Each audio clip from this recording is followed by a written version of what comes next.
Hello friends, कैसे हैं आप लोग? पढ़ाई कैसे चल रही है?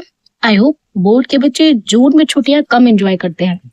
जिन्हें टॉप करना होता है तो छुट्टियों को ज्यादा यूटिलाइज करते रहे ताकि बार बार चैप्टर्स और पोएम्स और लेसन्स को रिवाइज करते रहें और अपने टॉपर बनने के प्रोसेस को लगातार प्रैक्टिस से आगे बढ़ाते रहें।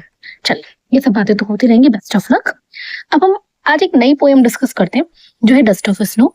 बहुत छोटी सी पोएम है रॉबर्ट फ्रॉस्ट की, लेकिन पोएम बहुत मीनिंगफुल है, बहुत ज्यादा इंपॉर्टेंट है। 90% बच्चा आप ये मान के चलिए अगर पोएम की लाइंस लर्न करने को आती है, स्पेशली यूपी बोर्ड में, सीबीएसई आईसी नहीं, यूपी बोर्ड में, तो ये डस्ट ऑफ स्नो है जो इस पोएम को जरूर याद करता है। लेकिन एग्जामिनर क्या करते थे, अधिकतर एग्जामिनर्स जो है इस पोएम को स्टैंडर्ड्स में पूछ लेते हैं एंड कभी कभार इन पोएम का स्टैंडर्ड आइडिया भी पूछ लेते हैं। आप नो डाउट इस पोएम को 4 लाइन्स में लर्न करिए, लेकिन इस बार को मेरा जो गेस कह रहा है, जो आइडिया कह रहा है कि इस बार ये पोएम स्टैंडर्ड फॉर्म में जरूर आएगी, या तो फर्स्ट स्टैंडर्ड या फिर सेकंड स्टैंडर्ड। 100% में श्योर हूँ कि एक सेट में ये जरूर पूछी जाएगी। इवन लास्ट ईयर के सेट में भी इसका स्टैंडर्ड आया था और बहुत ज्यादा इंपॉर्टेंट था। चलिए पोएम को स्टार्ट करते हैं। पोएम है क्या? Dust of snow. स्नो का मतलब आइस, फ्रॉस्ट, फ्रॉस्ट होती है ना, फ्रॉस्ट बर्फ, सॉरी, डस्ट ऑफ स्नो यानी कि बर्फ। डस्ट, डस्ट क्या? धूल, धूल की तरह बर्फ। लेकिन यहाँ पर बर्फ धूल वाली नहीं है कि धूल आ रही बर्फ की। आपने कभी स्नोफॉल होता हुआ देखा है ना? स्नोफॉल अगर हम देखते हैं तो ऐसा लगता है ना धूप सी आ रही है, अजीब सी धूप जैसी गिर रही है। या अगर आप इसको अगर समझना चाहो तो कभी आपने देखा है दरवाजे हमारे बंद होते हैं और दीवार के बीच में जो रोशनी आती है और उस रोशनी दरवाजे के बीच में लाइन्स होती है और उससे जो धूप की रोशनी घर में अंदर एंटर होती है तो उस धूप में बहुत सारे कण दिखाई देते हैं, छोटे छोटे पार्टिकल्स, वही आप उसे आप डस्ट कह सकते हैं। बस ऐसे ही डस्ट ऑफ स्नो है। पोएम है क्या? पोएम का जो मेन थीम है कम्युनिकेशन है। कम्युनिकेशन किसका? ह्यूमन का और नेचर का। यानी कि लाइफ में कोई भी चीज हो, नथिंग, कुछ भी हो, एवरीथिंग इज इम्पोर्टेंट। कभी कभार एक छोटी सी चीज भी हमारा मूड चेंज कर सकती है। कैसे कर सकती है? घर से निकले, बहुत अच्छा मूड था, बाहर निकले, किसी कौवे ने पॉटी कर दी, कबूतर ने पॉटी कर दी, न्यू कपड़े पहने हुए थे, इंटरव्यू में जा रहे थे, सारे कपड़े खराब, एकदम खराब हो गए, मूड खराब। कितना अच्छा मूड लेके चले थे। यही अगर हम घर से बहुत खराब मूड लेके निकले, बड़ा सुंदर सी बर्ड आई हमारे पास आके बैठ गई, पीकॉक दिखाई दे गया, बड़ा सुंदर सुंदर कुछ अच्छे सुंदर से ब्यूटीफुल लैंडस्केप दिखाई दे रहे हैं, सारा मूड जो बैड था पैसिमिज्म से ऑप्टिमिज्म में आ गया, यानी कि हमारा मूड सब बहुत अच्छा हो गया। तो नेचर में बहुत अच्छी हीलिंग पावर होती है, वो हमारे मूड को बहुत अच्छे से चेंज कर देती है। मतलब पूरा दिन अगर हमारा खराब है तो वो पूरा दिन खराब होने से बच जाएगा अगर हम बुरे दिन से एक अच्छे दिन में कन्वर्ट हो जाते हैं। पोएम बस वैसी है। रॉबर्ट फ्रॉस्ट जैसे कि हम जानते हैं अमेरिकन पोएट है, नेचर पोएट है। पोएम में भी उनके साथ यही हुआ। क्या था, पोएट जो थे बहुत अपसेट थे और बहुत अपसेट होकर एक पेड़ के नीचे, हैमलॉक ट्री के नीचे बैठ गए। हैमलॉक ट्री बहुत पॉइजनस ट्री होता है। अब जब पेड़ के नीचे बैठ गए तो ऐसा उनके साथ क्या हुआ, जो उनका मूड एकदम पैसिमिज्म से ऑप्टिमिज्म में चेंज हो गया, यानी कि एकदम निराश थे और एकदम आशा में, हैप्पीनेस में मूड चेंज हो गया। चलिए इसी पोएम को हम डिस्कस करते हैं। The way a crow shook down on me, the dust of snow from a hemlock tree.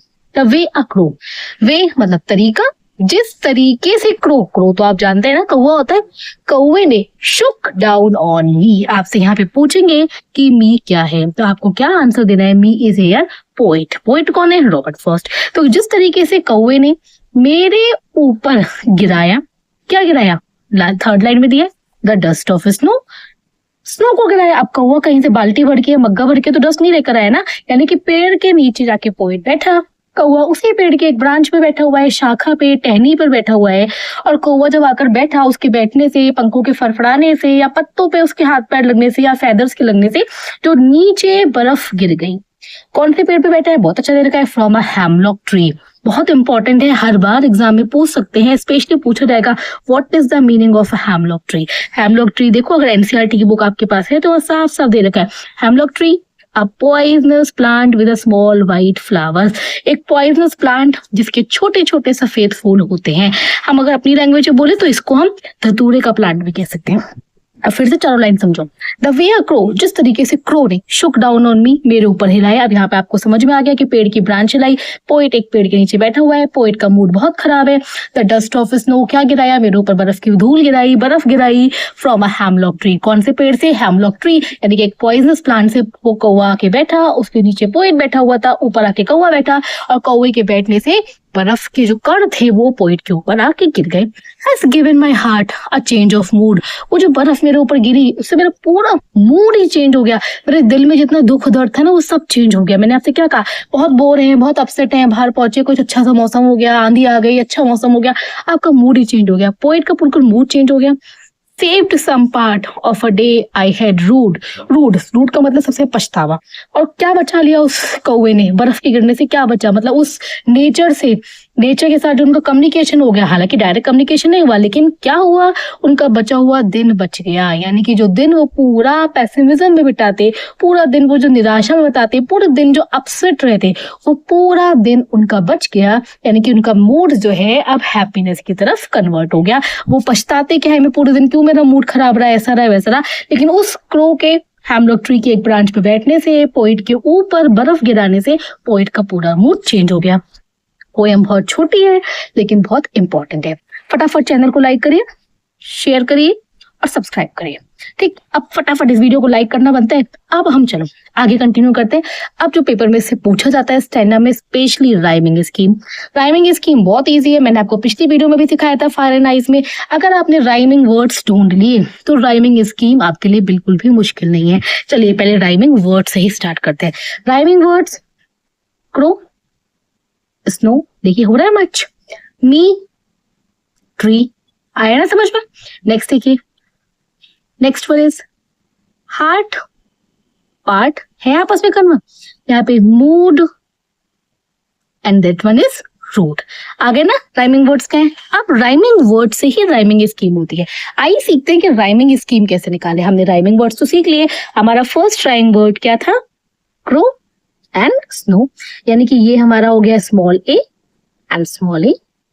Second हमारा क्या है, मी एंड ट्री, यानी कि अब हमारा ये मी एंड ट्री हो गया, तो दिस वन इज मी हमारा हुआ बी एंड ट्री भी हमारा हो गया बी।